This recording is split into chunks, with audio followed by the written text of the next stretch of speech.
Hi, నా పేరు బచ్చలకూర సురేష్. మాది సూర్యాపేట జిల్లా కోదాడ మండలం, కోదాడ గ్రామం.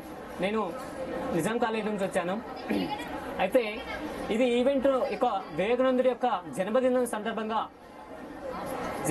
సందర్భంగా మనం ఏర్పాటు చేసుకున్నటువంటి ఈ వివోకచ్ అనేది నాకు ఎంతో ఆనందాన్ని ఇస్తుంది.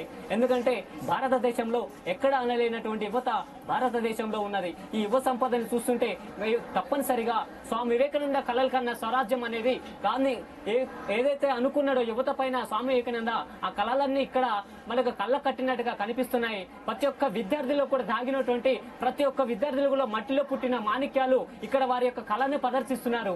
అంటే స్వామి వివేకానంద బర్త్డే సందర్భంగా అతని యొక్క జీవితం గురించి తెలుసుకుంటూ, అతని యొక్క చేసినటువంటి దేశ యొక్క సేవత గురించి, అతను భారతదేశం యొక్క ఆచారాలను సంప్రదాయాలను ప్రపంచ దేశాలకు పరిచయం చేసినటువంటి మహోన్నతుడు స్వామి వివేకానంద. అంతేకాకుండా చికాగో సమావేశం అనేది ఈ భారతదేశానికి ప్రపంచ దేశాల ముందు మన జాతీయ జెండాన్ని సగర్వంగా ఎగరవేయడానికి ఈ యొక్క ఈవెంట్లు అనేవి చాలా ఎంతో భాగస్వామ్యం తెలియజేస్తున్నాయి. కాబట్టి ఇక్కడ ఉన్నటువంటి సింగింగ్ కాంపిటీషన్ కానీ, ఎలక్ట్రీషియన్ కాంపిటీషన్ కానీ, జామ్ కానీ, ప్రతి ఒక్క పవన్ ప్రజెంటేషన్, స్కిట్, సింగింగ్, డాన్స్ అన్ని కూడా ఈ భారతదేశ యొక్క కళలను ఉట్టింపబడుతున్నాయి. కాబట్టి స్వామి వివేకానంద అంటాడు, 100 మంది ఇనుప కండ భాగస్వామ్యం తెలియజేస్తున్నాయి. కాబట్టి ఇక్కడ ఉన్నటువంటి సింగింగ్ కాంపిటీషన్ కానీ, ఎలక్ట్రీషియన్ కాంపిటీషన్ కానీ, జామ్ కానీ, ప్రతి ఒక్క పవన్ ప్రజెంటేషన్, స్కిట్, సింగింగ్, డాన్స్ అన్ని కూడా ఈ భారతదేశ యొక్క కళలను ఉట్టింపబడుతున్నాయి. కాబట్టి స్వామి వివేకానంద అంటాడు, 100 మంది ఇనుప కండరాలు కలిగినటువంటి, ముదిరిన ఎముకలు కలిగినటువంటి 100 మంది యువకులు నా వెంట ఉంటే ఈ భారతదేశం యొక్క రూపురేఖలే మారుస్తానంటాడు. అలాంటి యువత పైనటువంటి ఆయన ఆశలను నిజం చేయడానికి ఈనాడు యువత ఇంత కదిలి ఉన్నది. కాబట్టి వీళ్ళందరూ చూస్తుంటే ఇక్కడ నాకు కూడా అనిపిస్తున్నది, స్వామి వివేకానంద మళ్ళీ పుడితే బాగుండు అనిపిస్తుంది. కాబట్టి అలాంటి ఆశయాలైనా మనం ఆ యొక్క ఆదర్శాలైనా కనీసం ఆయన యొక్క గుణాలనైనా మనం పాటించాలని నా యొక్క ఆవేదన.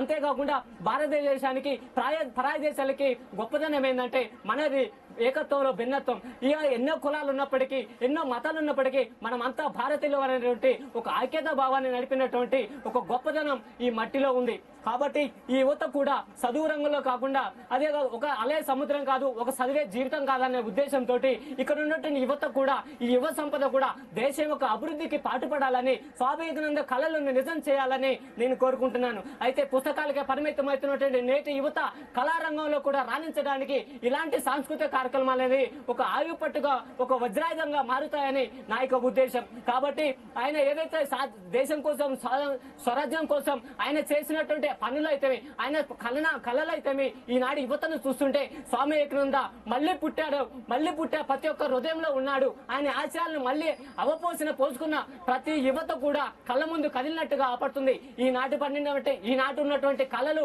ఒక్కొక్కరిని చూస్తుంటే స్వామి వివేకానంద ఉంటే సంబరపడేవాడైన ఆవేదన వస్తుంది. కాబట్టి ఆయన జీవిత చరిత్రను తెలుసుకోవాలి, ఆయన చేసిన పనులను తెలుసుకోవాలి, ఆయన యువతపై పెట్టుకున్న ఆశలను నెరవేర్చాలి. ఇలాంటివన్నీ కూడా స్వామి వివేకానంద యొక్క భావాలు ఉన్నవారు ఈ యొక్క దేశాన్ని సమృద్ధి వైపు నడపడే కాకుండా అభివృద్ధి వైపు ఆటలు వేస్తున్నాం.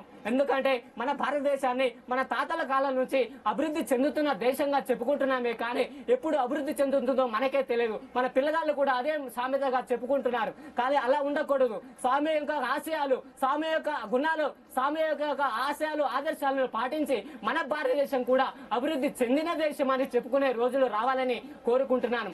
ఆయన యొక్క జీవిత చరిత్ర ఒకసారి తిరగవేస్తే 1892 చికాగో సమావేశం అనేది మరిచిపోలేనటువంటి సంఘటన.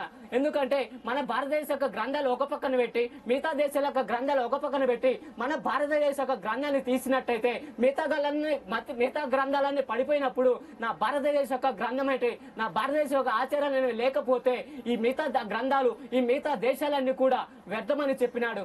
అంతేకాకుండా ఆయన చికాగో సమావేశం కోసం ఆయన అమెరికా వెళ్ళినప్పుడు అక్కడ నిద్రిస్తున్నప్పుడు నువ్వు పాన్పు మీద, పడక మంచం మీద, ఒక పరుపు మీద పండుకోవని అడుగున్నప్పుడు లేదు నా దేశంలో ఉన్నటువంటి ప్రజలు కటిక నేలపైన పండుకుంటున్నారు, నేను ఇక్కడ పాన్పు పైన అంశ తూలిక పైన తోలటం నాకు ఇష్టం లేదు, నాకు సాధారణ జీవితమే ముఖ్యం, నా దేశ ప్రజలే ముఖ్యం, నా దేశ ఆశయాలే ముఖ్యం అనేటువంటి చెప్పినటువంటి మహోన్నతమైన వ్యక్తి స్వామి వివేకానంద. ఇక్కడ చూసినట్టయితే మరి ఒక 31 లాంటి సెలబ్రేషన్ కానీ, కొత్త సంవత్సరం సెలబ్రేషన్ కన్నా, ఒక పండుగ వాతావరణంలో కన్నా, ఒక క్యాలెండర్ లో కూడా లేనటువంటి పండుగ వాతావరణం ఈనాడు వివేకోత్సవం ఆపడుతుంది.